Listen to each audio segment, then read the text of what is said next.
बच्चों, आज हम केमिस्ट्री कक्षा 11 में हमारा जो वीडियो सीरीज़ है उसका फर्स्ट लेक्चर है। डरना नहीं, मैं आज आपको वही पढ़ाऊँगी जो आपने 10वीं में पढ़ा है, ऑक्सीकरण एवं अपचयन।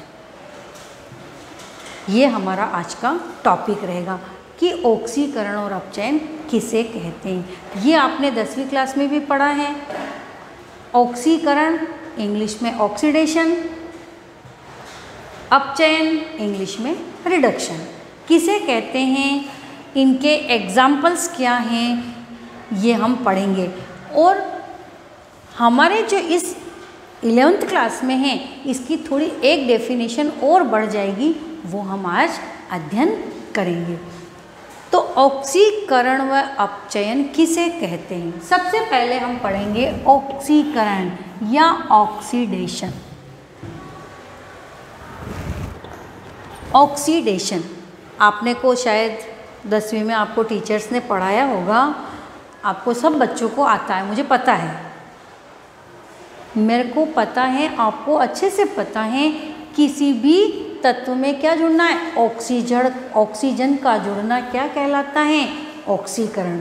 आपने देखा होगा ऑक्सीकरण होता है, ऑक्सीकरण होने पर क्या होता है, ऑक्साइड्स की परत जड़ जाती है। किसी भी चीज़ का ऑक्सीकरण होना मतलब ऑक्सीजन का जुड़ना, इसको हम क्या बोलते हैं, ऑक्सीकरण।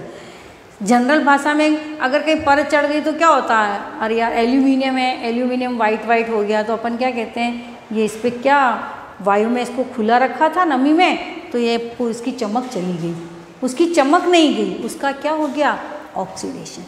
इसके अलावा आपने देखा होगा जो सोडियम पीस होता है, सोडियम पीस क्या होता है, चमकीली धातु है और इतनी मुलायम है कि उसको हम चाकू से भी काट सकते हैं। अगर उस सोडियम धातु चमकीली धातु है, अगर हम उसको क्या है खुला छोड़ दो तो वो थोड़ी मटमैली हो जाती है, क्योंकि उसका भी क्या हो जाता है, ऑक्सीकरण, यानी ऑक्सीजन जुड़ जाती है। और ऑक्सीजन अगर जुड़ती है तो ऑक्साइड फॉर्म होते हैं, जो भी तत्व है उसका ऑक्साइड बनता है, उसका ऑक्साइड्स बनता है। अब ऑक्साइड्स कैसे बनते हैं ये मैं आपको पढ़ाऊँगी। अगर हम ऑक्साइड्स नहीं बने और अगर ऑक्साइड्स बनते तो कैसे पता लगे, अगर हम सोडियम पीस ले लें, उसको काटें चाकू से, तो अंदर से चमकीला दिखेगा, इसका मतलब बाहर की मटमैली धातु हो गई, इसका मतलब उसका क्या हो गया, ऑक्सीकरण हो गया है।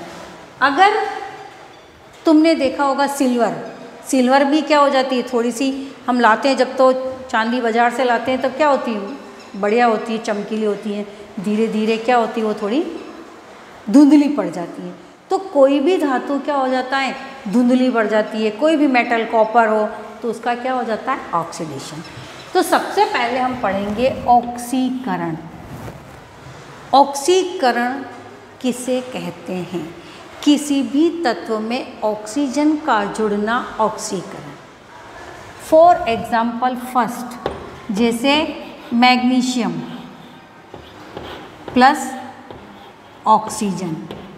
अब मैं आपको एक थोड़ा सा और बता देती हूँ, आवेश।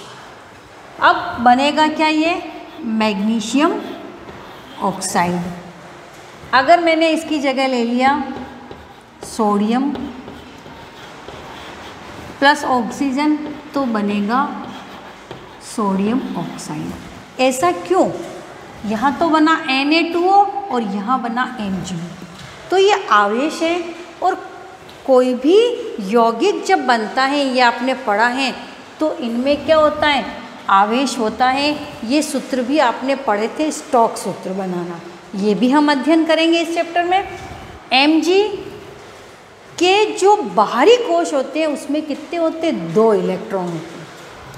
इसकी संयोजकता कितनी होती है, 2। तो मैं आपको थोड़ा सा याद हिंट करने के लिए आपको बता रही हूँ, क्षार धातुएं, अगर हम आवर्त सारणी पढ़ें तो क्षार और क्षारीय मृदा धातुएं, थोड़ा आज यही पढ़ेंगे हम, क्षारीय मृदा धातुएं।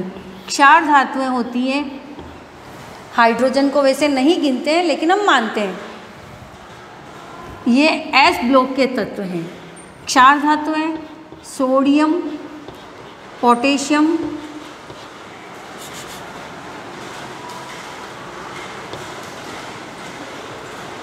हाइड्रोजन, सोडियम, पोटेशियम, ठीक है ना। हाइड्रोजन, और इसमें अगर हम कहें तो हाइड्रोजन को नहीं लेंगे, बेरिलियम, लिथियम से ले लेते, लिथियम, सोडियम,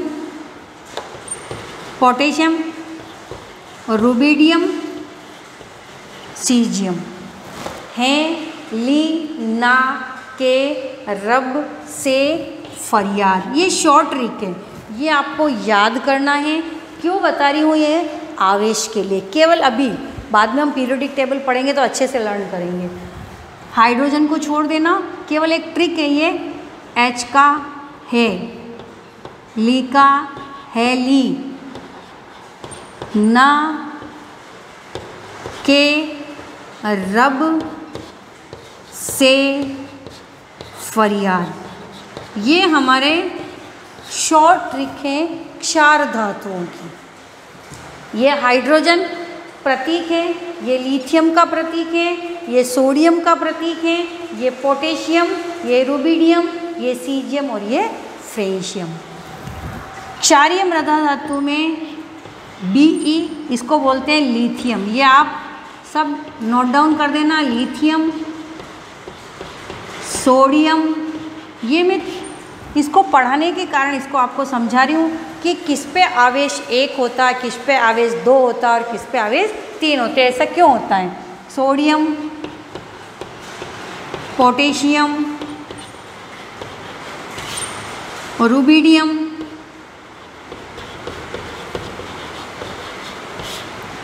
सीजियम,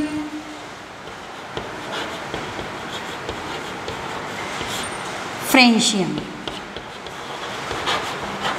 ये हैं आपकी क्षार धातु। ये एस ब्लॉक के तत्व हैं। आवर्त सारणी मैं बताऊंगी, आगे बताऊंगी। वैसे तो आवर्त सारणी ऊपर 3 और नीचे 4, S block, P block, D block और एफ ब्लॉक 4 भागों में बांटी गई हैं। तो ये आवर्त सारणी का एस ब्लॉक है, ये एक डिपार्टमेंट है। एस ब्लॉक एक पार्ट है जिसमें क्षार धातु है और दूसरी आती है क्षारीय मृदा धातु। तो ये आपको याद हो जाएगा। शॉर्ट ट्रिक मैंने ये केवल आपको याद करने के लिए है ना, यो नहीं कि आपको पूछे कि क्षार धातुएं कौन सी है तो आप बोल दो हेलिना के रब से फरियाद। नहीं, आपको बोलना है hydrogen, lithium, sodium, potassium, rubidium, caesium एवं फ्रेंशियम। ये केवल शॉर्ट ट्रिक मैंने आपको याद करने के लिए बताई। अब ये जो धातुएं हैं इनके बाहरी कोश में केवल 1 इलेक्ट्रॉन होता है, इसीलिए इनकी संयोजकताएं कितनी होती है? 1, यानी इन पर प्लस आवेश होता है, ये 1 इलेक्ट्रॉन त्याग सकते हैं। अब मैं थोड़ा सा आपको इजीली समझाने के लिए बता रही हूँ कि हम भी कहीं भी स्टेबल होने के लिए क्या करते हैं? घर बनाते हैं ना, कि यूँ नहीं कि आज वहाँ। तो हम क्या करते हैं? रहने के लिए, स्टेबल होने के लिए घर बनाते हैं।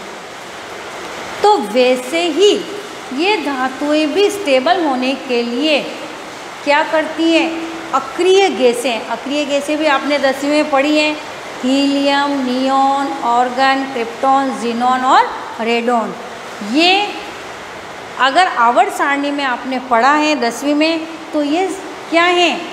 18वें वर्ग के तत्व हैं जिन्हें हम नोबल गैस भी बोलते हैं। तो उन जैसा विन्यास प्राप्त करना चाहते हैं। हम भी चाहते हैं ना, कोई कि नहीं, हमको अगर किसी से बनना है कि कोई आईएएस बन गया तो मुझे भी उसको आईएएस, जैसे मुझे भी अगर मैं इतनी मेहनत करूँगा तो मैं भी क्या बन जाऊँगा? आईएएस बन जाऊँगा या लेक्चर बन जाऊँगा। या किसी को अगर पुलिस डिपार्टमेंट में जाना, किसी को सीए बनना है, किसी को डॉक्टर बनना है, इंजीनियर बनना है, तो वो बन सकते हैं। तो वैसे के वैसे ही हर तत्व क्या चाहता है? स्टेबिलिटी। और स्टेबिलिटी के लिए यानी स्थायित्व स्थायित्व प्राप्त करने के लिए या तो वो इलेक्ट्रॉन का त्याग करते हैं या इलेक्ट्रॉन को ग्रहण करते हैं।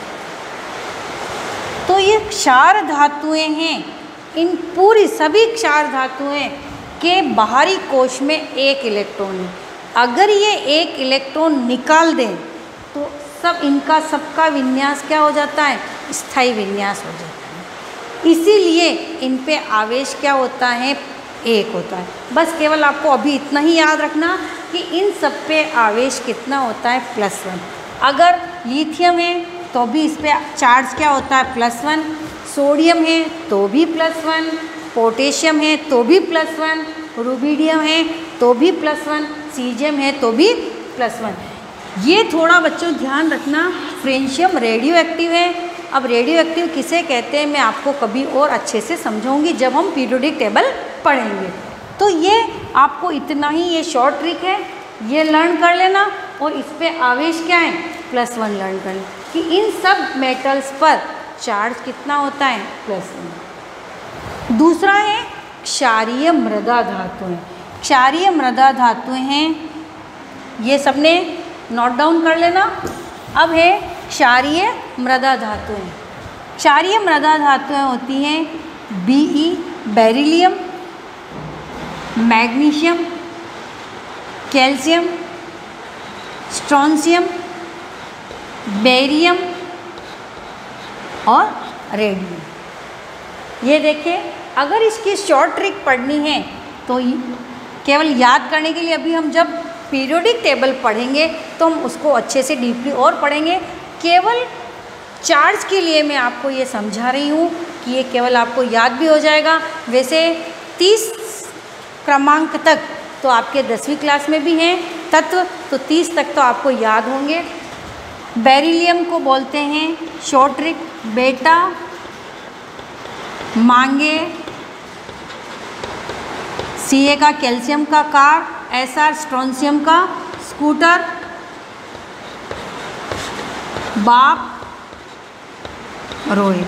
हम ऐसी ही शॉर्ट ट्रिक से ही केमिस्ट्री पढ़ेंगे तो आपको बोरिंग नहीं लगेगी, आपको इंटरेस्ट आएगा, मज़ा आएगा कि नहीं, हमको मज़ा आ रहा है केमिस्ट्री पढ़ने में। तो बेरिलियम, ये Be है, बेरिलियम का प्रतीक है और ये केवल शॉर्ट ट्रिक है, ये केवल आपको दिमाग में फिट रखनी है। अगर कोई पूछे क्षारीय मृदा धातु है कौन सी है तो आपको ये बोलना, ये नहीं बोलना है बेरिलियम, मैग्नीशियम। तो ये बेरिलियम, Mg का मैग्नीशियम,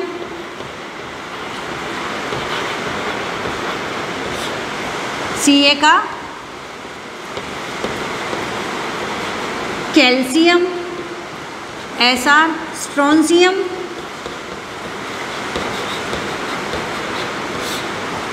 Ba बेरियम और ये रेडियम। तो बेटा, मांगे, कार, स्कूटर, बाप, रोहित। इन सबके सबसे बाहरी कोश में ये मैं आपको बताऊंगी कि कोई भी संयोजकता कोश किसे कहते हैं, ये आपको मैं शॉर्ट में समझाऊंगी कि इनके बाहरी कोश में क्या होते हैं, 2 इलेक्ट्रॉन होते हैं। तो ये 2 इलेक्ट्रॉन त्याग सकते हैं, तो इनकी संयोजकता कितनी होती है, +2। यानी कि ये नाभिक है, नाभिक के बाहर ये नाभिक में क्या होते हैं, प्रोटॉन और न्यूट्रॉन होते हैं। नाभिक के बाहर जो होते हैं उसको क्या बोलते हैं, कक्षा। तो नाभिक में प्रोटॉन और न्यूट्रॉन रहते हैं और कक्षा में कौन चक्कर लगाते हैं, इलेक्ट्रॉन। इलेक्ट्रॉन पे क्या होता है, माइनस आवेश होता है, चार्ज होता है। तो हम इलेक्ट्रॉन को अगर निकाल दें तो जो चार्ज होता है वो प्लस आता है, और अगर कोई तत्व इलेक्ट्रॉन ग्रहण करे तो चार्ज क्या आता है, माइनस आता है। तो आपको इतना ही याद रखना है, ये दोनों टेबल याद रखनी है। इन धातुओं पर +1 चार्ज होता है, इन सब धातुओं पर क्या होता है, +2 चार्ज होता है। इससे क्या होगा, आप इजीली जब किसी के साथ इसकी ऑक्सीकरण या अपचयन कराएंगे तो आप इजीली इनको जोड़ सकेंगे। थैंक यू बच्चों।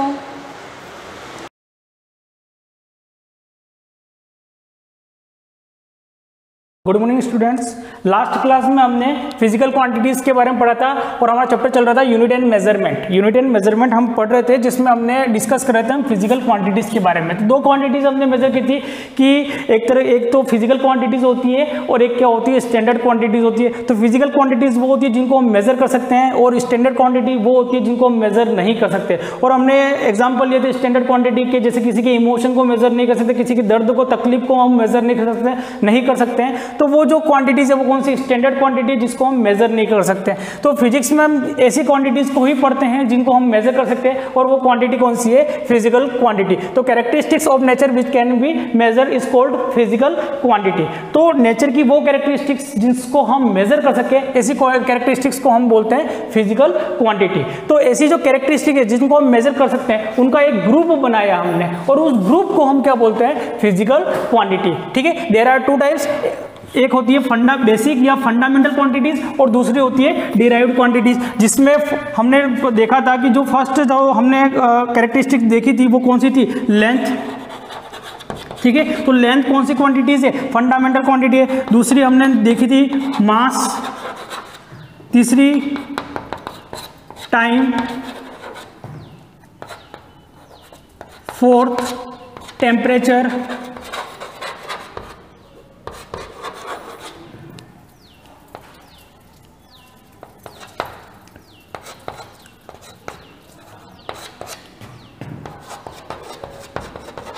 Electric current,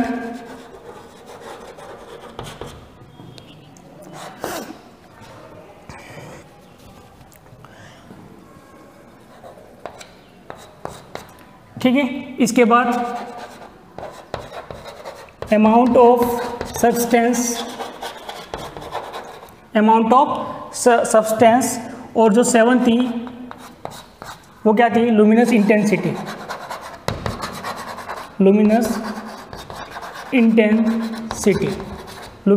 intensity. तो ये जो है वो क्या है, 7 बेसिक या फंडामेंटल क्वांटिटीज है। अब ये 7 और बेसिक फंडामेंटल क्वांटिटीज क्या है, तो हमने देखा था कि फंडामेंटल क्वांटिटीज वो होती है कि जिनको हम दूसरी क्वांटिटीज के अंदर एक्सप्रेस नहीं कर सकते या दूसरी क्वांटिटी को हम उनके अंदर एक्सप्रेस नहीं कर सकते। ऐसी जो क्वांटिटीज है, ऐसी क्वांटिटीज को हम बोलते हैं फंडामेंटल क्वांटिटीज। ठीक है, तो जिसमें लेंथ है, मास है, टाइम है, टेम्परेचर, इलेक्ट्रिक करंट है, अमाउंट ऑफ सब्सटेंस है और लुमिनस इंटेंसिटी है। ठीक है, तो अब हमने देखा कि नेचर के बहुत सारे कंपोनेंट है और हर कंपोनेंट की अलग अलग कैरेक्टरिस्टिक्स है। तो जो कैरेक्टरिस्टिक्स है जो नेचर के कंपोनेंट की वो लाखों करोड़ों हो सकती है। तो हमने इतनी सारी कैरेक्टरिस्टिक्स को हम याद नहीं रख सकते, तो हमने क्या किया, उन्हीं कैरेक्टरिस्टिक्स में से कुछ कैरेक्टरिस्टिक्स अलग निकाल ली और उन्हीं कैरेक्टरिस्टिक्स को हम याद रखेंगे। और वो जो कैरेक्टरिस्टिक्स है वो कितनी है, 7 बेसिक या फंडामेंटल क्वांटिटीज जिनको हम बोलते हैं। और उन्हीं की हेल्प से बाकी जितनी भी कैरेक्टरिस्टिक्स है नेचर के कंपोनेंट को, उनको हम क्या करेंगे, डिराइव्ड करेंगे। इसलिए उन जो कैरेक्टरिस्टिक्स को हम क्या बोलेंगे, डिराइव्ड क्वांटिटीज बोलेंगे। जैसे इसके अंदर हम ले सकते हैं, ये एरिया है, एरिया कौन सी क्वांटिटी है, डिराइव क्वांटिटी है। हमने ले लिया फोर्स, तो फोर्स कौन सी क्वांटिटी है, डिराइव क्वांटिटी है। हमने बोला भाई स्पीड, तो स्पीड भी कौन सी क्वांटिटी है, डिराइव्ड क्वांटिटी है। हमने बोला distance, displacement,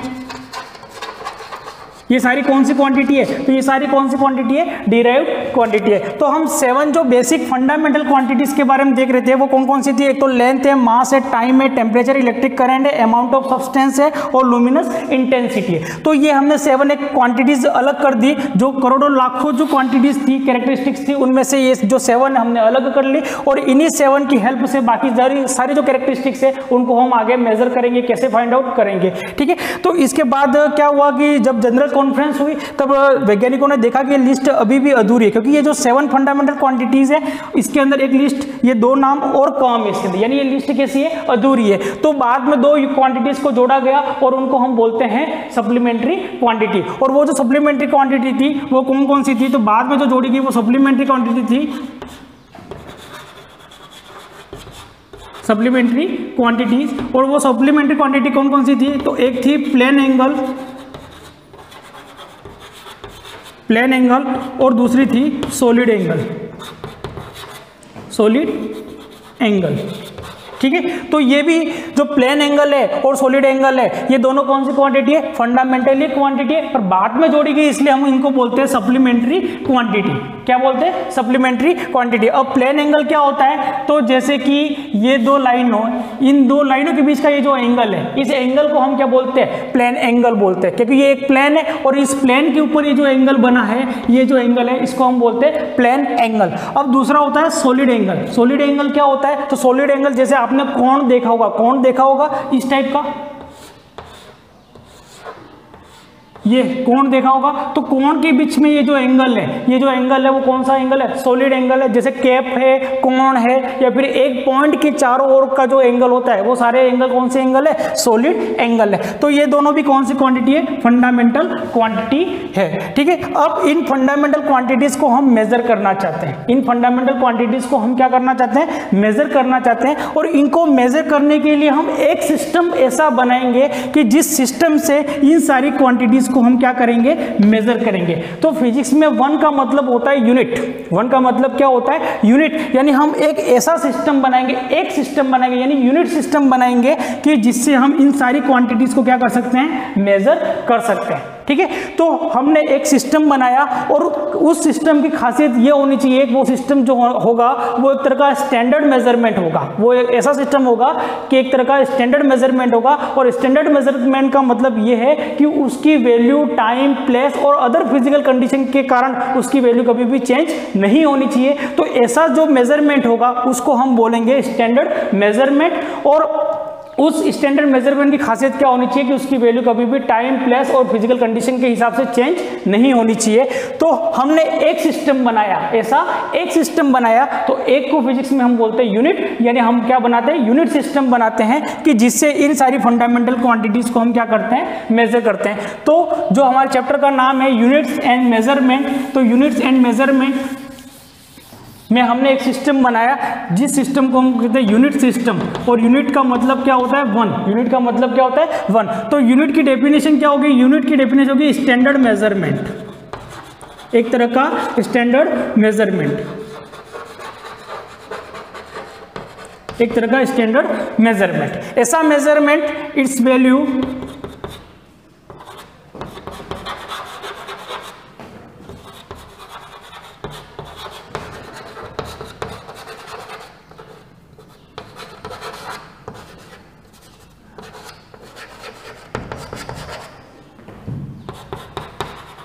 time, place and other physical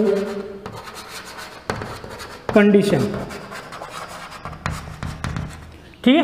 तो यूनिट एक सिस्टम बनाएंगे हम ऐसा कि जो कैसा होगा? एक तरह का स्टैंडर्ड मेजरमेंट होगा और इसकी जो वैल्यू है वो क्या होगी? Time, place and other physical condition के कारण उसकी वैल्यू कभी भी चेंज नहीं होगी। यानी जैसे कि हमने सबसे पहले हमको लेंथ का मेजरमेंट बनाना है, तो लेंथ का मेजरमेंट के लिए हमने क्या किया? आप सब अपन सब मिले और हमने बोल दिया कि एक लकड़ी का टुकड़ा लाए और आज से हम इतना ये जो डिस्टेंस है, ये जो लेंथ है, इसको हम आज से बोलेंगे 1 मीटर। क्या बोलेंगे? 1 मीटर। तो ये जो 1 मीटर बना, ये क्या एक तरह का क्या बन गया? स्टैंडर्ड मेजरमेंट होगा, क्योंकि हम सबने एग्री किया, सबने मिलकर इस चीज को बनाया। तो हमने क्या किया? इतने इस डिस्टेंस को आज से क्या बोलेंगे? जैसे कि ये एक डिस्टेंस है, इस डिस्टेंस को आज से हमने क्या बोला? 1 मीटर। क्या बोला? 1 मीटर।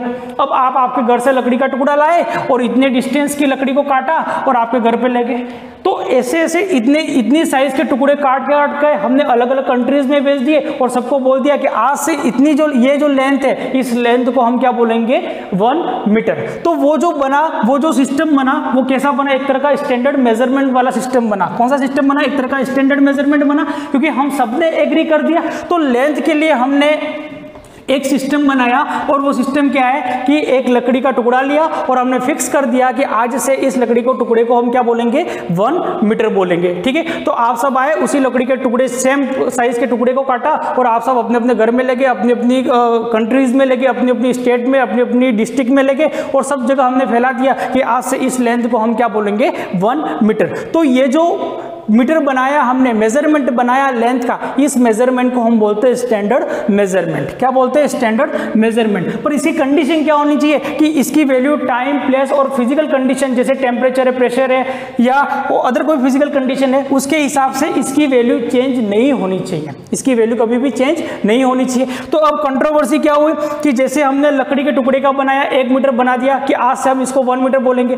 अब लकड़ी क्या होती है, जैसे ये लकड़ी गीली हो गई, इसकी जो लेंथ है वो क्या, लकड़ी फूल जाती है। जब जैसे कि लकड़ी गीली हुई, लकड़ी क्या हो जाएगी, फूल जाएगी, और जैसे ही फूल जाएगी इसकी जो लेंथ है वो क्या हो जाएगी, बढ़ जाएगी। तो दो लोगों के बीच में आपस में झगड़ा हो गया कि जब मैंने तो तेरे को खेत दिया था तब वो खेत कितनी लकड़ी के बराबर था, 50 लकड़ी के बराबर था, ठीक है। और आज जो ये खेत है, ये खेत कितनी 48 लकड़ी के बराबर है। क्यों 48 लकड़ी के बराबर है? क्योंकि इस लकड़ी की, ये जो लकड़ी थी, इसकी जो अपने स्टैंडर्ड मेजरमेंट बनाया था कि ये एक आज से 1 मीटर है, तो उसने जब खेत बेचा और लेने वाले ने जब खेत लिया तब उसको कितनी मिला था, 50 मीटर का खेत मिला, यानी 50 लकड़ी के बराबर था, यानी 50 मीटर खेत मिला। और जब बाद में उसको मेजर किया तो वो खेत कितना निकला, 48। क्यों 48? क्योंकि ये जो स्टैंडर्ड मेजरमेंट हमने बनाया था, इसकी जो गीली होने के कारण लकड़ी की जो लकड़ी फूल जाती है, तो फूल की इसकी लेंथ क्या होगी, थोड़ी सी बढ़ गई, और जैसे लेंथ बढ़ी उसका जो खेत था वो क्या हो गया, 2 मीटर या 2 लकड़ी क्या हो गया, कम हो गया, ठीक है। तो उसने क्या बोला, बाद में एक दूसरे के झगड़ा हो गया। तो हमारा जो मेजरमेंट होना है, ऐसा मेजरमेंट होना चाहिए कि उसकी वैल्यू कभी भी टाइम, प्लेस और किसी भी फिजिकल कंडीशन के हिसाब से उसकी वैल्यू कभी भी चेंज नहीं होनी चाहिए, ठीक है। तो इस सिस्टम को हम क्या बोलेंगे, स्टैंडर्ड मेजरमेंट सिस्टम, जिसको हम बोलते हैं यूनिट सिस्टम। और यूनिट का मतलब क्या होता है, 1, ठीक है। तो ये जो यूनिट है इसकी कैरेक्टरिस्टिक्स क्या है, तो इसकी कैरेक्टरिस्टिक्स क्या बन गई, तो फर्स्ट इसकी कैरेक्टरिस्टिक्स क्या होनी चाहिए, it's value should not change with time,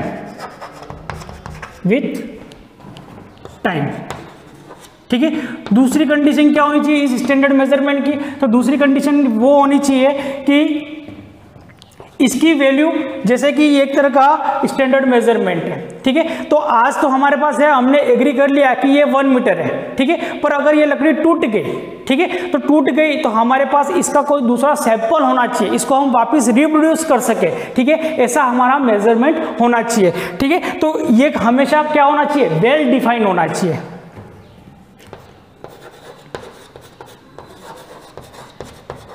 क्या होना चाहिए, वेल डिफाइन होना चाहिए। जो हमारा जो स्टैंडर्ड मेजरमेंट है वो हमेशा कैसा होना चाहिए, वेल डिफाइन होना चाहिए। वेल डिफाइन होने का मतलब क्या है कि जैसे कि हम सब ने मिलकर एग्री कर दिया कि जैसे ही इस वाटर को हम बॉईल करते हैं, तो वाटर का जो बॉइलिंग टेम्परेचर है वो कितना है, 100 डिग्री सेल्सियस है। तो जब जैसे हमने आज मिलकर एग्री कर लिया कि जैसे इस वाटर को हम बॉईल करेंगे, गर्म करेंगे, और ये वाटर बॉईल होना स्टार्ट हो गया, इसका मतलब ये टेम्परेचर कितना है, तो ये टेम्परेचर कितना है, 100 डिग्री सेल्सियस। इस टेम्परेचर को हम कितना बोलेंगे, 100 डिग्री सेल्सियस। अब कंट्रोवर्सी यहाँ पर क्या हुई, कंट्रोवर्सी ये आई कि एक आदमी आया हमारे पास और उसने बोला कि जब ये वाटर गर्म हो रहा है, किसी भी पात्र के अंदर अगर वाटर गर्म कर रहे हैं हम बीकर के अंदर, तो अगर इसके ऊपर का टेम्परेचर बढ़ा दे, इसके ऊपर की जो एयर है अगर उसको हम कंप्रेस्ड कर दे, तो वाटर का जो बॉइलिंग लेवल है, जो बॉइलिंग टेम्परेचर है वो क्या हो जाएगा, इंक्रीज हो जाएगा। अगर इसके ऊपर जो एयर का जो प्रेशर है उसको हम डिक्रीज कर दे, तो जो वाटर का टेम्परेचर है, जो बॉइलिंग टेम्परेचर है, वो भी क्या हो जाएगा,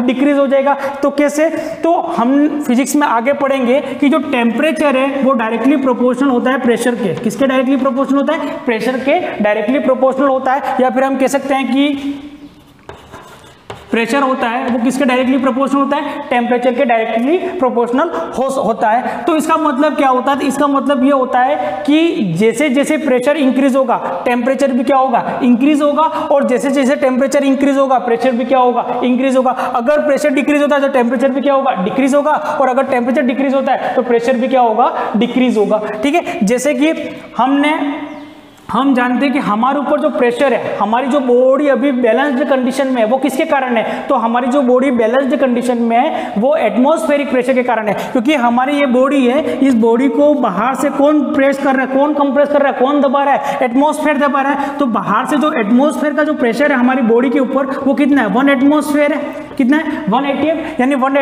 एटमॉस्फेयर। और हमारी बॉडी के अंदर का जो प्रेशर है वो भी कितना प्रेशर है, तो वो भी प्रेशर कितना है, बॉडी के अंदर का जो प्रेशर है वो भी कितना है 1 एटमॉस्फेयर प्रेशर। यानी बॉडी के अंदर का जो प्रेशर जो कि आपको बाहर की तरफ दबा रहा है वो कितना है 1 एटमॉस्फेयर है। और जो बाहर का जो एनवायरमेंट का जो टेम्परेचर है वो भी कितना है 1 एटमॉस्फेयर टेम्परेचर प्रेशर है। तो दोनों प्रेशर क्या हो गए, एक जो अंदर वाला प्रेशर है वो बॉडी को बाहर की तरफ दबा रहा है और जो बाहर वाला जो प्रेशर है वो बॉडी को अंदर की तरफ दबा रहा है। इसीलिए हमारी बॉडी अभी बैलेंस्ड कंडीशन में, वरना क्या हो जाता, अगर अंदर वाला प्रेशर नहीं होता, अंदर वाला 1 एटमॉस्फेयर प्रेशर नहीं होता तो हमारी बॉडी क्या होती, पिचक जाती है। ठीक है, तो जैसे हमारे ऊपर अभी जो टेम्परेचर है, सॉरी अभी जो हमारे ऊपर जो प्रेशर है वो प्रेशर कितना है, तो हमारे ऊपर जो प्रेशर है वो कितना है 1 एटमॉस्फेयर प्रेशर है। ठीक है, तो 1 एटमॉस्फेयर प्रेशर है। जैसे हम माउंट एवरेस्ट पे चले गए, ये माउंट एवरेस्ट है, तो माउंट एवरेस्ट हम यहाँ थे और यहाँ से कहाँ पर चले गए, माउंट एवरेस्ट पे चले गए। जैसे हम माउंट एवरेस्ट पे चले गए, हमारे ऊपर जब हम यहाँ पर थे तो ये वाला एनवायरमेंट भी हमारे ऊपर क्या लगा रहा था, प्रेशर लगा रहा था। जैसे हम माउंट एवरेस्ट पे चले गए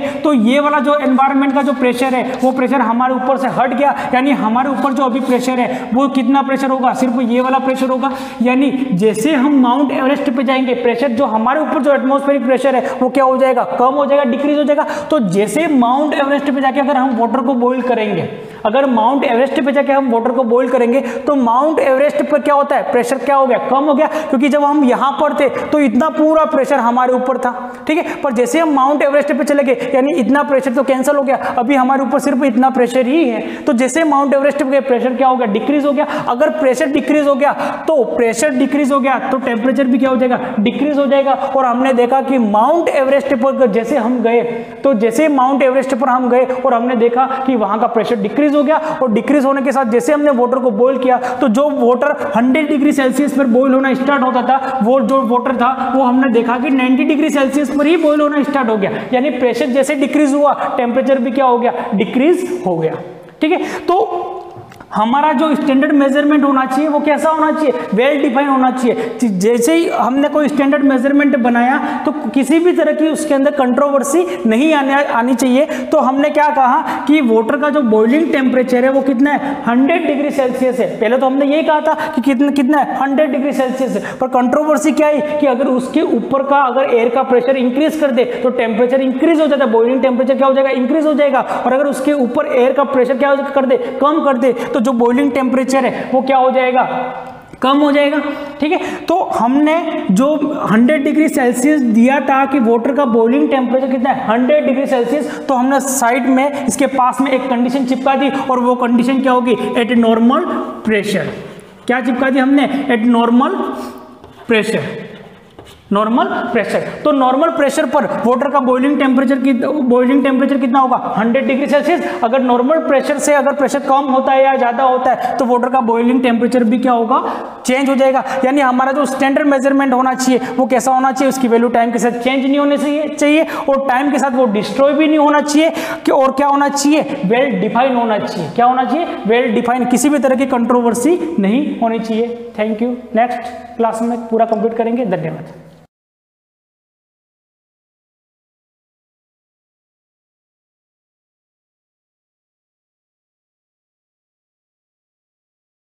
गुड मॉर्निंग एवरीवन।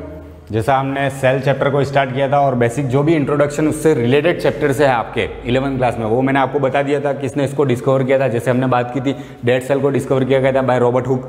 फिर बाद में हमने बात की थी कि लाइव सेल को किसने डिस्कवर किया था, एंटन वॉन लियोनॉव। फिर हमने जो मोस्ट इंपॉर्टेंट है जैसे रॉबर्ट ब्राउन भी देख लिया था, हमने न्यूक्लियस डिस्कवर किया था, न्यूक्लियस फोंटेना के द्वारा डिस्कवर किया गया था। और न्यूक्लियस टर्म किसने दी थी, बोहमैन के बारे में हमने बात कर ली थी। इसके बाद प्रोटोप्लाज्म टर्म किसने दी थी, परकिंजे वगैरह देख लिया था। इसके बाद सबसे मोस्ट इंपॉर्टेंट पार्ट हमने जो चैप्टर से रिलेटेड है वो स्टार्ट किया था सेल थ्योरी, और cell theory proposed by Schleiden and Schwann. ये भी मैंने आपको बता दिया था। अगर आपको पूछा जाए electron microscope is discovered by, तो नॉलन रस्का, ये जर्नल टर्मिनोलॉजी है।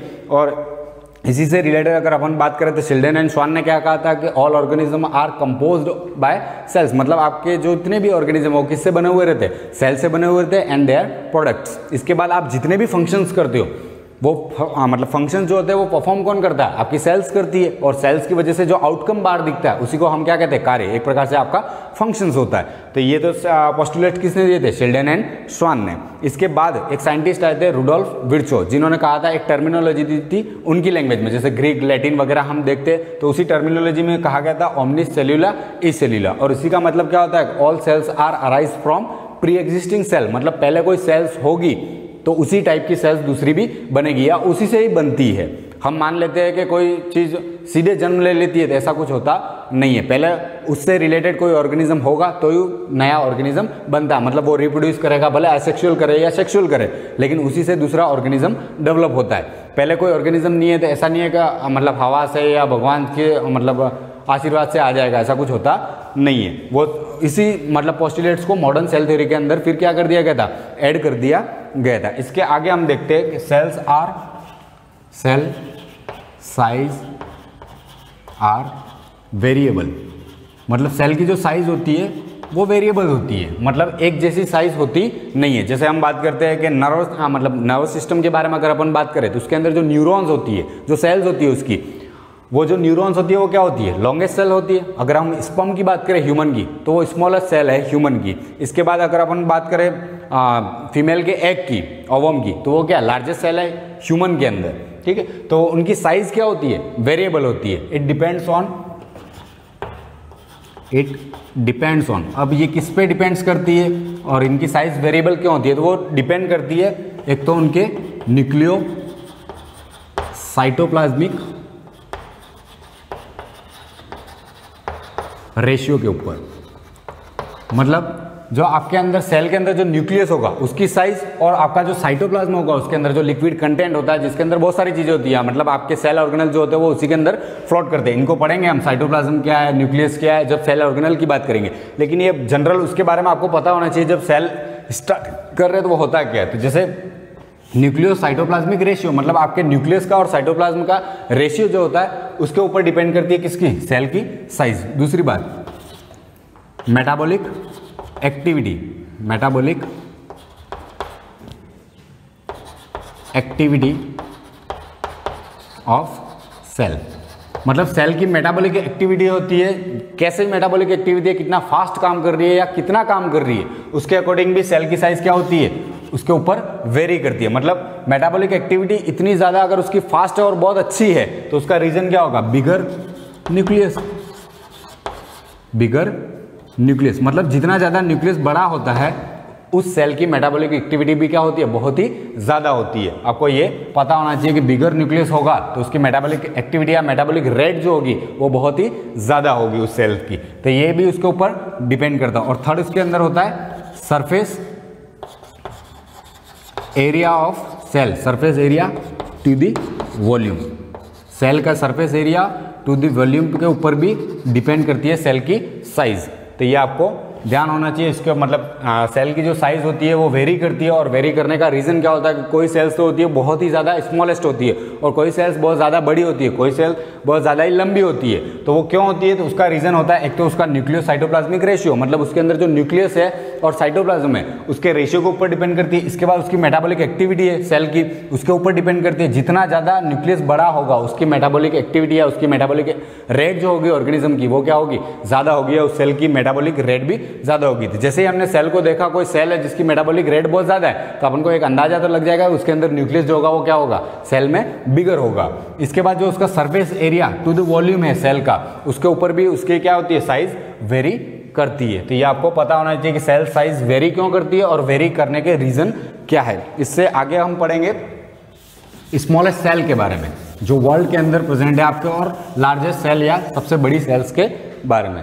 तो स्मॉलेस्ट सेल जो आपके वर्ल्ड के अंदर, स्मॉलेस्ट सेल पूरी दुनिया के अंदर सबसे छोटी सेल्स कौन सी है, तो उसको कहते हैं PPLO, स्मॉलेस्ट सेल PPLO, जिसको कहा जाता है ल्यूरो न्यूमोनिया लाइक ऑर्गेनिज्म, और जनरली इसको कहा जाता है, आपने नाम भी सुना होगा, माइकोप्लाज्मा।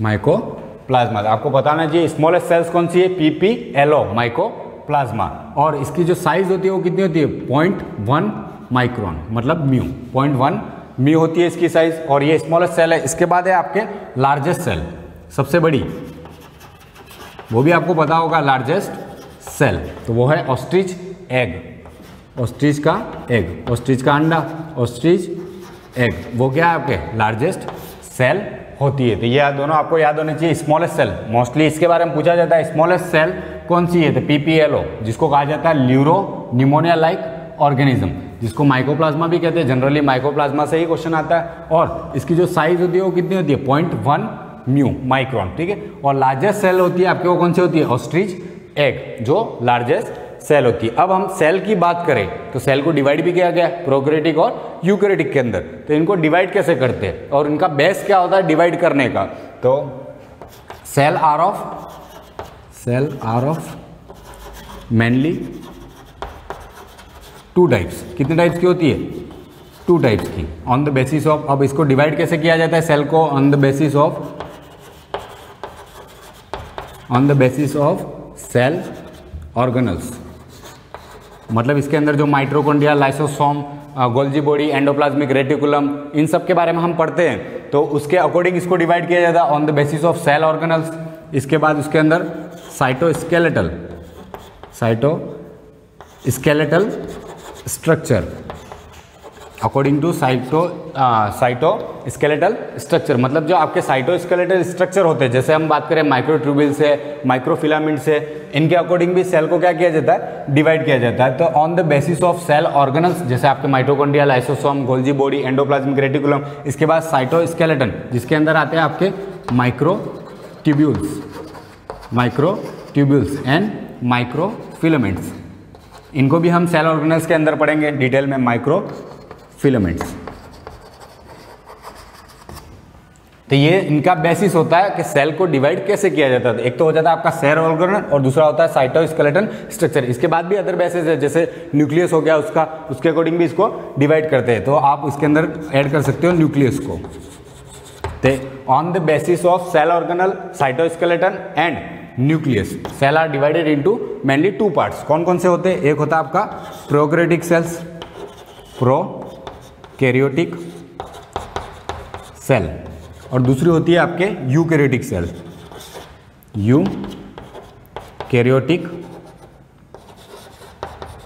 Eukaryotic cells. तो एक हो जाती है आपके प्रोकैरियोटिक सेल्स और दूसरी हो जाती है यूकैरियोटिक सेल्स। अब जब प्रोकैरियोटिक की अगर अपन बात करें तो इसको हम ब्रेक करते हैं, जैसे इसको तोड़ते हैं वर्ड को, तो तोड़ने पर हमको मिलता है, इसमें है एक प्रो, दूसरा है कैरियोटिक। इसको तोड़ने पर हमको मिलता है प्रो का मतलब होता है प्रिमिटिव, जो सबसे पहले वाली सेल्स हो, प्रिमिटिव, सबसे पहले बनने वाली प्रिमिटिव। और आपके जो पीछे कैरियोटिक लगा है उसको कहते हैं कैरियन, और इसका मतलब होता है न्यूक्लियस। कैरियन का मतलब होगा न्यूक्लियस, तो प्रिमिटिव न्यूक्लियस भी इसको कह सकते हैं। अब यहाँ पे भी यूकैरियोटिक लिखा हुआ, तो यू का मतलब होता है ट्रू और कैरियन का मतलब हो जाएगा न्यूक्लियस, जिसके अंदर ट्रू न्यूक्लियस प्रेजेंट होता है, और यहाँ पे प्रिमिटिव और यहाँ पे होता है न्यूक्लियस। तो इसके अंदर वेल ऑर्गेनाइज्ड न्यूक्लियस नहीं होता, यानी न्यूक्लियस मेनली यूं कहा जा सकता है कि इसके अंदर एब्सेंट होता है, क्योंकि वेल ऑर्गेनाइज्ड नहीं होता वो।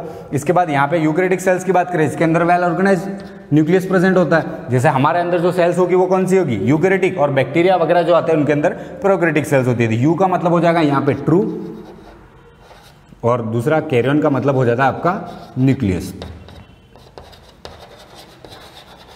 तो ये हो जाएगा यहाँ पे न्यूक्लियस, यानी ट्रू न्यूक्लियस, यानी जो आपकी यूकैरियोटिक होती है उसके अंदर वेल ऑर्गेनाइज्ड न्यूक्लियस प्रेजेंट होता है। इस नाम से ही हमको पता चल जाता है कि इनके अंदर डिफरेंशिएशन क्या होता है, और ये इसको प्रिमिटिव क्यों कहते हैं, और इसको जो मतलब मॉडर्न जो आपकी सेल्स है और आपके अंदर जो इवोल्यूशन हुआ था, आपके अंदर बॉडी के अंदर कौन सी सेल्स होती है, यूकैरियोटिक होती है, और प्रोकैरियोटिक ऑर्गेनिज्म कौन सा होता है, जैसे आपके माइक्रो ऑर्गेनिज्म हो गए, जैसे बैक्टीरिया हो गया आपका, इसके बाद आपके माइकोप्लाज्मा हो गया, ये सब किसके अंदर, उनकी जो सेल टाइप होती है वो कौन सी होती है, प्रोकैरियोटिक। और आपकी सेल टाइप की बात करें, जैसे आपके आरबीसी ले लो या फिर कोई भी सेल ले लो आपकी, तो वो कैसी होगी, यूकैरियोटिक सेल होगी। अब इनके बारे में डिटेल में हम देख लेते हैं कि प्रोकैरियोटिक और यूकैरियोटिक होता क्या है। तो एक स्ट्रक्चर देखेंगे हम प्रोकैरियोटिक सेल्स के अंदर, यानी बैक्टीरियल सेल अपने आप में एक प्रोकैरियोटिक सेल्स है, तो बैक्टीरियल सेल के स्ट्रक्चर को ही हम प्रोकैरियोटिक सेल भी कह सकते हैं। तो जैसे हम बात करें सबसे पहले प्रोकैरियोटिक सेल्स के बारे में, होती क्या है, प्रोकैरियोटिक सेल। तो अब प्रोकैरियोटिक सेल्स की अगर अपन बात करते हैं तो इसका एक हम डायग्राम बनाएंगे, डायग्राम से देखेंगे, क्योंकि बैक्टीरिया की सेल ही अपने आप में क्या होती है, प्रोकैरियोटिक होती है, तो उसी सेल के स्ट्रक्चर को हम देखेंगे। तो प्रोकैरियोटिक सेल्स का अगर हम डायग्राम बनाएं तो कुछ ऐसी दिखती है प्रोकैरियोटिक सेल्स माइक्रोस्कोप के अंदर देखने पर, क्योंकि आप नया कहीं से उसको देख नहीं सकते, किसी भी सेल्स को, यूकैरियोटिक हो या फिर अदर कोई सेल्स, डायरेक्टली आपको दिखती नहीं है। तो ये डायग्राम कुछ ऐसा बना हुआ रहता है।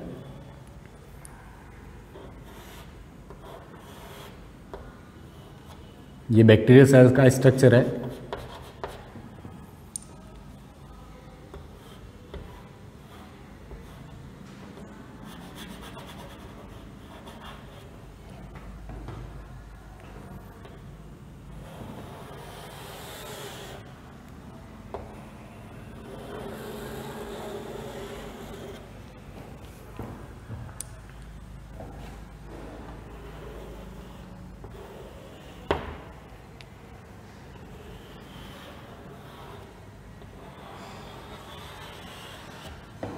तो ये हो जाएगी उसकी सेल वॉल। सेल वॉल, ये जो सेल वॉल होती है आपके वो पेप्टिडोग्लाइकन की बनी होती है। किसकी बनी होती है? पेप्टिडोग्लाइकन। ये ध्यान रखना, बैक्टीरियल सेल वॉल जो होती है वो किसकी बनी होती है? पेप्टिडोग्लाइकन। इसके आउटर भी एक कवरिंग होती है जिसको हम मेनली कैप्सूल कहते हैं। सेल वॉल के आउटर भी एक कवरिंग प्रेजेंट होती है। ये जस्ट इससे अटैच होती है और ये प्रोटेक्शन प्रोवाइड करने का काम करती है। सेल जो होती है वो रिजिडिटी प्रोवाइड करती है और साइज और शेप को डिसाइड करती है। और जो आउटर मोस्ट ये कवर है इसको कहा जाता है कैप्सूल, स्लाइम लेयर भी कहते हैं इसको कहा जाता है कैप्सूल। इसके इनर मोस्ट जो होती है वो होती है सेल वॉल, जो पेप्टिडोग्लाइकन की बनी होती है। इसके बाद इसके अंदर एक फोल्डेड स्ट्रक्चर होता है, यानी यहाँ से एक स्ट्रक्चर बना हुआ होता है जो रेस्पिरेशन में भी हेल्प करता है। इसके वो कुछ ऐसा बना हुआ रहता है फिंगर लाइक प्रोजेक्शन की तरह।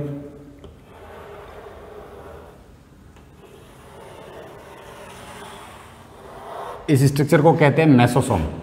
इसको कहा जाता है मेसोसोम। ये बैक्टीरिया सेल के रेस्पिरेशन में हेल्प करता है। इसके बाद इसके अंदर आता है एक स्ट्रक्चर, वो कुछ ऐसा बना हुआ रहता है,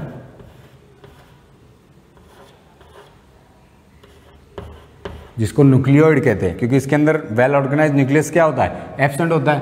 तो इसके अकॉर्डिंग मतलब न्यूक्लियस की जगह कोई मतलब ऑर्गेनल इसके अंदर प्रेजेंट होता है, उसको हम क्या कहते हैं? न्यूक्लियोइड। क्योंकि ये विदाउट सेल मेम्ब्रेन होता है, मतलब विदाउट न्यूक्लियर मेम्ब्रेन होता है, न्यूक्लियोइड।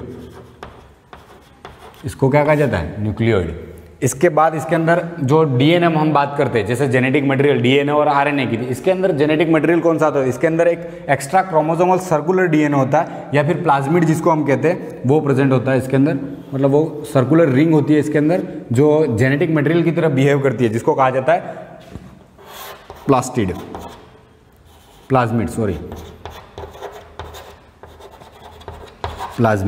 यानी ये क्या होता है? एक्स्ट्रा क्रोमोसोमल सर्कुलर डीएनए भी कहते हैं इसको, या फिर ये इनका जेनेटिक मटेरियल की तरह बिहेव करने वाला सेल ऑर्गेनल है एक प्रकार से, क्योंकि इनके अंदर जेनेटिक मटेरियल भी होता है, लेकिन वो किस फॉर्म में होता है? सर्कुलर होता है। और वो कैसा होता है? उसको कहते हैं प्लाज्मिड। क्योंकि हमारा जो है वो सर्कुलर नहीं होता है। डीएनए की अगर हम बात करें तो वो भी स्ट्रक्चर हम आगे जाके पढ़ेंगे। इसके बाद इसके अंदर प्रेजेंट होता है साइटोप्लाज्म। इसके अंदर प्रेजेंट होता है आपके साइटोप्लाज्म। ये हो जाएगा इसके अंदर लिक्विड कंटेंट जो होता है इसके अंदर, उसको कहते हैं साइटोप्लाज्म। सेल के हर सेल के अंदर साइटोप्लाज्म प्रेजेंट होता है। तो ये हो गया आपका साइटोप्लाज्म। इसके अंदर जो राइबोसोम्स प्रेजेंट होते हैं, कुछ डॉट लाइक ऐसे बिखरे हुए रहते हैं साइटोप्लाज्म के अंदर, ये हो जाएंगे आपके राइबोसोम्स। और आपको पता हो राइबोसोम्स के आउटर कोई कवरिंग होती नहीं है, मतलब कोई भी मेम्ब्रेन इसके आउटर प्रेजेंट होती नहीं है। और इसके अंदर जो राइबोसोम्स प्रेजेंट होता है वो कौन सा होता है? 70S type. यानी राइबोसोम्स जो होते हैं वो डिफरेंट टाइप के होते हैं। 70S होता है, 80S होता है। वो क्या होता है? जब हम सेल ऑर्गेनल पढ़ेंगे उसके बारे में हम डिटेल से पढ़ लेंगे कि राइबोसोम इतने टाइप के क्यों होते हैं, किस टाइप के अलग अलग होते हैं। जैसे 70S होता है वो 30S स्मॉलर यूनिट है प्लस 50s से बना होता है। अब हम समझते हैं 30 और 50 को ऐड करेंगे तो 80 हो रहा है और ये मास्टर कह रहा है 70। ये कौन सी गणित है? लेकिन ये गणित बायो के अंदर लगती है। हर गणित आपके जो मैथमेटिक्स होती है सब्जेक्ट के अकॉर्डिंग नहीं चलती। यहाँ पे 70s इसका स्मॉलर यूनिट होता है और 50s इसका क्या होता है? बिगर यूनिट होता है। और ये दोनों मिलके 70s राइबोसोम बनाने का काम करते हैं। इसका मतलब नहीं है 30 + 50 80 हो जाएगा, ठीक है। और इसके बाद इसके अंदर मेन जो ऑर्गन प्रेजेंट होता है वो होता है इसका फ्लैजिला। फ्लैजिला के मतलब हेल्प से जो प्रोकैरियोटिक सेल्स होती है या बैक्टीरियल सेल्स होती है वो क्या करती है? मूवमेंट करने का काम करती है। इसका जो अंदर वाला पार्ट होता है मेन, इसको कहते हैं बेस। इसके बाद ये जो रिंग लाइक स्ट्रक्चर अंदर बना हुआ है उसको कहा जाता है हुक। इसके बाद ये जो यहाँ पे शाफ्ट लाइक है इस स्ट्रक्चर को कहते हैं फिलामेंट। शाफ्ट लाइक स्ट्रक्चर को कहा जाता है फिलामेंट। और ये तीनों चीजें मिलके बेस, हुक और आपका फिलामेंट तीनों मिलके क्या बनाते हैं? फ्लैजिला, जिसको हम फ्लैजिला कहते हैं या फ्लैजिलम। एक ही प्रेजेंट होता है इसके अंदर तो इसको कहते हैं फ्लैजिलम। और ये टेल लाइक स्ट्रक्चर होता है जो बैक्टीरिया को मूवमेंट करवाने में हेल्प करता है। ये आपके प्रोकैरियोटिक सेल्स का स्ट्रक्चर है। अब हम देख लेते हैं इसको ध्यान से कि ये होता है क्या है। तो जो आपकी प्रोकैरियोटिक सेल्स होती है उसकी जो आउटर मोस्ट लेयर होती है वो क्या कहलाती है? कैप्सूल कहलाती है या स्लाइम लेयर की भी होती है। और ये प्रोटेक्शन प्रोवाइड करने का भी इसको काम करती है। इसके बाद लेयर आएगी उसको कहते हैं हम सेल वॉल, क्योंकि बैक्टीरिया के अंदर प्रोकैरियोटिक सेल्स जो होती है उसके अंदर सेल वॉल प्रेजेंट होती है और वो किसकी बनी होती है? पेप्टिडोग्लाइकन की बनी होती है। इसके बाद इसके अंदर बेस होता है, हुक होता है और फिलामेंट होता है। यानी ये तीनों चीजें मिलके क्या बनाती है? आपका फ्लैजिलम बनाती है। और ये जो ऑर्गन होता है फ्लैजिला वो क्या करता है? मूवमेंट में हेल्प करता है। इसके बाद इसके अंदर जो फिंगर लाइक प्रोजेक्शन होता है यानी जस्ट सेल वॉल के नीचे उसको कहा जाता है मेसोसोम, जो रेस्पिरेशन में हेल्प करता है। इसके बाद इसके अंदर प्रेजेंट होता है न्यूक्लियड, यानी न्यूक्लियस के अरेंजमेंट के अकॉर्डिंग, मतलब प्रोकैरियोटिक में न्यूक्लियस होता नहीं है पर उसके जगह क्या प्रेजेंट होता है? न्यूक्लियड। इसके अंदर जो राइबोसोम होता है वो 70s टाइप का होता है। इसके बाद इसके अंदर साइटोप्लाज्म प्रेजेंट होता है और जेनेटिक मटेरियल की तरह काम करने के लिए इसके अंदर होता है प्लाज्मिड, जिसको हम एक्स्ट्रा क्रोमोसोमल सर्कुलर डीएनए भी कहते हैं। इससे रिलेटेड हम और जो भी बचा हुआ है यानी यूकैरियोटिक सेल्स उसके बारे में हम कल डिस्कस करेंगे। Thank you.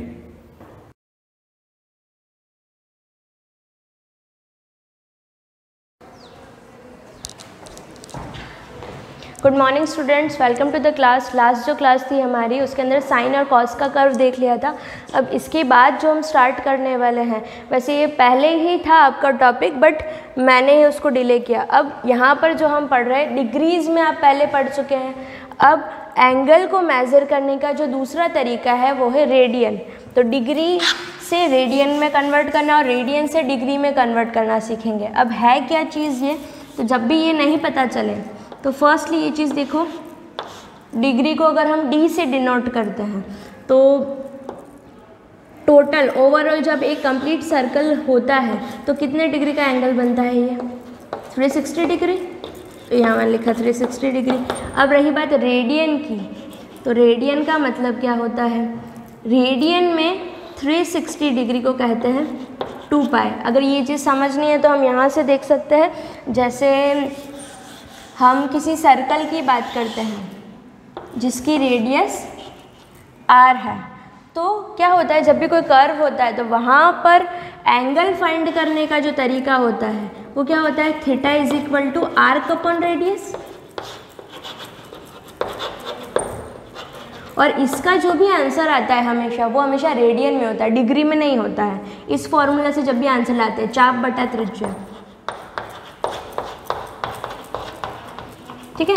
तो अब आर्क क्या है, वैसे ऐसे दिखाते हैं। पहले फर्स्टली जब हम ये फॉर्मूला सीखते हैं तो ये जब आर्क हमने ड्रॉ किया है, इसका एंगल अगर थीटा है और इसका रेडियस, जिस रेडियस में जितना आपने उस कंपास को ओपन किया है और फिर ये आर्क ड्रॉ किया है, तो ये जो आर्क बना है तो थीटा का जो वैल्यू होता है that is length of arc upon radius होता है। तो length of arc upon radius, तो यही चीज़ मैं इस सर्कल में यूज़ कर रही हूँ, आर्क अपॉन रेडियस। तो यहाँ पर जो ओवरऑल एंगल बना है वो क्या होना चाहिए? Arc upon radius. Length of arc इस पॉइंट से, ये पॉइंट ए अगर मैं मान लेती हूँ, पॉइंट ओ से ए से ये सर्कल बनाते हुए फिर से मैं ए पर आती हूँ, तो ओवरऑल कितना लेंथ मैंने कवर किया है, इस चीज़ को क्या कहते हैं?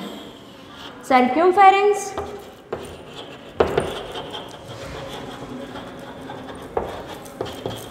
या फिर परिधि।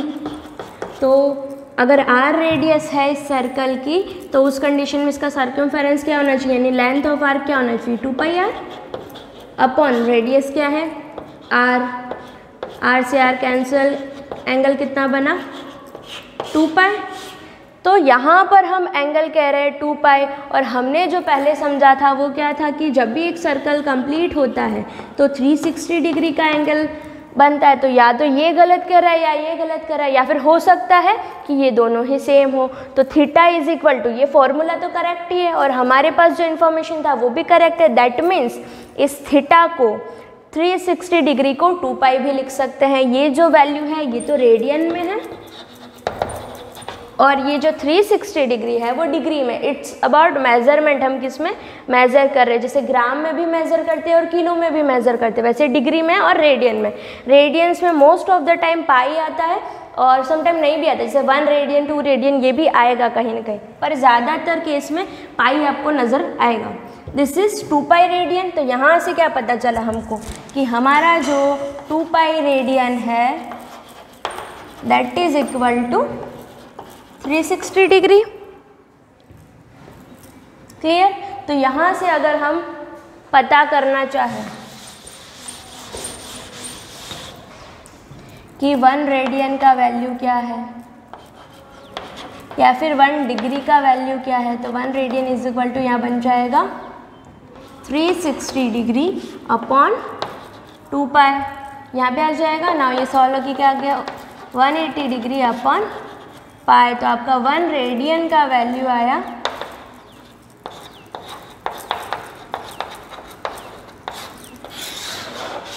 180 डिग्री अपॉन पाई। इसको जब हम सॉल्व करते हैं अपॉन वाला, अपॉन में जो पाई है उसकी वैल्यू जब 22/7 रखते हैं या फिर 3.14 रखते हैं तो इसका वैल्यू जो हमारे पास आता है, न्यूमेरिकल वैल्यू है, वो मैं डायरेक्टली लिख रही हूँ। आपका जो ये 1 रेडियन का वैल्यू आता है that is 57 degree 16 minute 60 minute ये आता है। अब यहाँ ये मिनट का क्या सीन है, हमने अभी तक तो डिग्री ही पढ़ा था, मिनट तो कभी पढ़ा ही नहीं एंगल में। तो सोशल में ऐसे समटाइम यूज़ करते हैं आप मिनट्स एंड सेकंड्स एंगल के लिए। तो 57 डिग्री 16 मिनट ये आपका आंसर आएगा जब यहाँ 22/7। तो इससे आपको क्या पता चला कि जब भी आप उस आपका जो डी रहता है,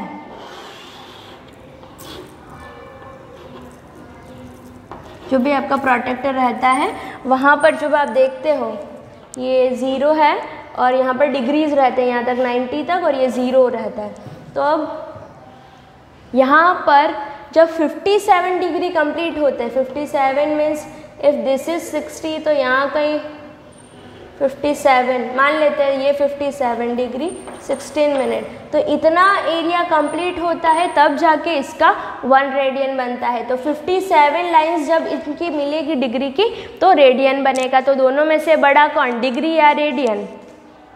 रेडियन बड़ा होगा क्योंकि इतनी सारी डिग्रीज की लाइन मिलाने के बाद रेडियन बन रहा है। तो रेडियन जो होता है आपका बड़ा होता है as compare to degree. 1 radian is equal to 57 degree 16 minute. और इसके बाद का जो रहता है, जैसे अगर हम 1 डिग्री का वैल्यू निकालना चाहें, 360 is equal to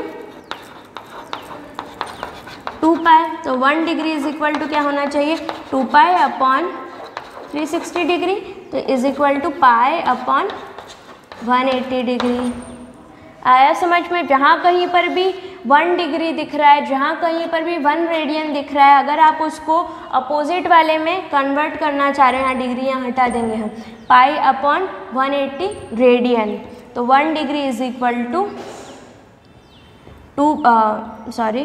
1 degree is equal to 2 pi upon 360 which is pi upon 180 degree. तो यहाँ पर जब जहाँ पर 1 डिग्री दिखेगा वहाँ पर अगर रेडियन में कन्वर्ट करना है तो उसकी जगह पाई अपॉन 180 का मल्टीप्लाई कर देना, तो you will get the radian form. और अगर डिग्री में दिख रहा है, सॉरी रेडियन में दिख रहा है, डिग्री में कन्वर्ट करना है तो उस 1 रेडियन की जगह पर you can write the 180 degree upon pi. तो यहाँ से ये वो डिग्री में कन्वर्ट हो जाएगा। क्लियर? अब एक और चीज़ यहाँ पर देख लेंगे, ये मैं बता देती हूँ आपको, रेडियन से डिग्री में कन्वर्ट करना है। रेडियन टू डिग्री में कन्वर्ट करना है तो किसका मल्टीप्लाई करना पड़ेगा, रेडियन की जगह पर हम लिख लेंगे 180 डिग्री अपॉन पाई। जिसमें कन्वर्ट करना है वो ऊपर रहेगा, और जिसमें मतलब 180 और पाई साथ साथ आने वाले, ये तो कंफर्म है। तो जिसमें कन्वर्ट करना है, डिग्री में कन्वर्ट करना है तो डिग्री वाली चीज़ को ऊपर रखो, रेडियन में कन्वर्ट करना है तो रेडियन वाली चीज़ पाई को ऊपर रखो। नाउ अगर डिग्री टू रेडियन में कन्वर्ट करना है, रेडियन में कन्वर्ट करना है तो क्या करना है, मल्टीप्लाई विद रेडियन वाली चीज़ को ऊपर रखो, बाकी का नीचे। तो यहाँ जो भी डिग्री वाला होगा आपस में कैंसिल हो जाएगा और आंसर आपका पाई में आएगा। क्लियर है? ये दोनों चीज़ आपको पता चलनी चाहिए, multiply with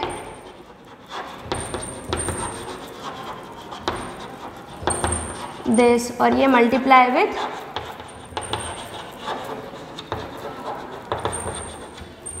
pi upon 180 degree. Clear? अब ये तो बात होगी degree to radian, radian to degree में कन्वर्ट कैसे करेंगे। और ये 1 डिग्री की वैल्यू भी आप चाहे तो नोट कर लो, इसका आंसर आता है 0.01746, 0.01746 रेडियन।